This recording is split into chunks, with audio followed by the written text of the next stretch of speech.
L'heure est à la décrue à Budapest. Après avoir atteint un record de 8,90 m la nuit dernière dans la capitale hongroise, le Danube devrait revenir bientôt à ses niveaux habituels. Plus de 20 000 personnes ont été mobilisées dimanche dans les opérations de consolidation des digues.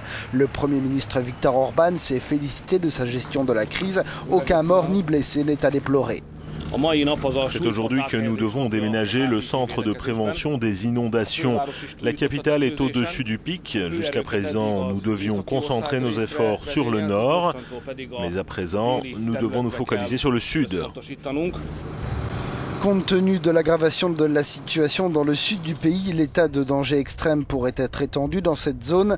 La capitale, pour sa part, a échappé à des dégâts importants, même si certains pestent contre les complications ainsi entraînées. J'ai dû faire un détour car beaucoup de routes sont coupées et c'est difficile aussi de circuler sur le trottoir.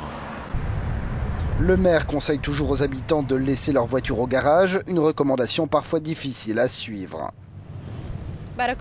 Même si certains habitants sont contrariés en raison des problèmes de circulation, la plupart des Budapestois semblent garder leur sang-froid, constate notre envoyé spécial Andrea Iagos.